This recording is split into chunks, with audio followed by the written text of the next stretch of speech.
Dans cette dernière vidéo, nous allons parler de diagramme en boîte. Alors, le diagramme en boîte, on va par la suite, dans la suite, voir à quoi ça sert. Donc, on commence par définir l'intervalle interquartile Q1, Q3. Donc, on a vu comment calculer Q1 et Q3. Et par conséquent, on peut avoir l'intervalle Q1, Q3 qui s'appelle l'intervalle interquartile. Donc, pour avoir le diagramme en boîte, on calcule Q1, M1 et Q3. Puis après, on calcule l'écart interquartile qui est l'écart entre Q3 et Q1, Q3 moins Q1. On va calculer la borne inférieure qui est Q1 moins 1,5E. La borne supérieure égale Q3 plus 1,5E. Alors, une fois on a calculé ces quantités-là, on va les placer sur un axe horizontal comme ça. On va placer les BI, Q1, M, Q3 et BS. Et puis on va tracer un rectangle. Donc vous voyez que le Q1, ça correspond à ce point-là. La médiane qui passe par là, c'est le point M, qui passe par le point M. Et ce côté-là, il passe par Q3.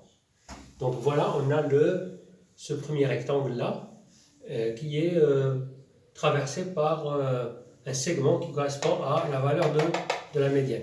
Puis on place la borne supérieure et la borne inférieure qui sont là et là. Alors cette longueur n'a pas de signification, ne correspond à rien, donc c'est pas important.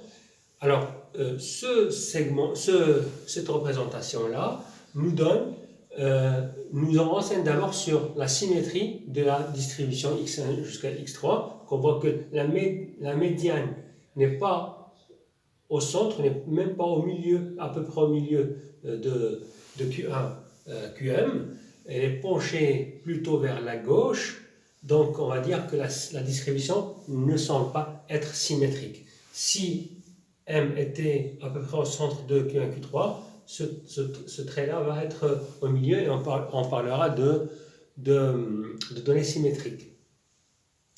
Alors, si parmi les XI, il y en a qui sont plus grands que BS ou plus petits que BI, ces points seraient considérés comme aberrantes. C'est aberrant, c'est des valeurs aberrantes. C'est quoi des valeurs aberrantes? C'est des valeurs atypiques,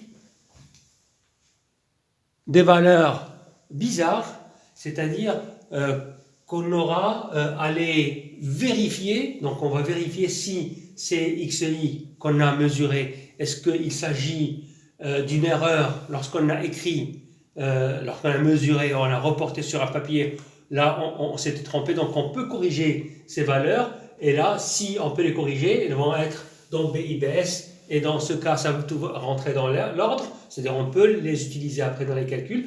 Sinon, si on ne peut pas les corriger, il faut tout simplement les écarter, parce qu'elles risquent de fausser les calculs qui se basent sur ces données, n'est-ce pas?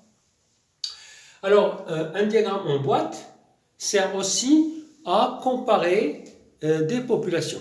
Donc, je m'explique. Donc, je prends par exemple x1 jusqu'à xn, par exemple, ce sont les poids de N marocains, donc c'est un échantillon issu de jeunes marocains, et par exemple Y1 jusqu'à YM, c'est un échantillon issu de jeunes espagnols, n'est-ce pas?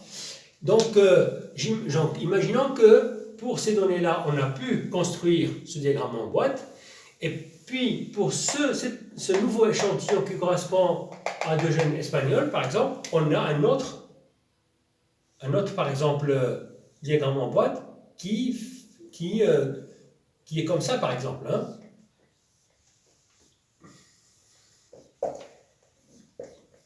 Alors qu'est-ce qu'on pourrait dire? Par exemple, on a une médiane par exemple là, pour les Espagnols.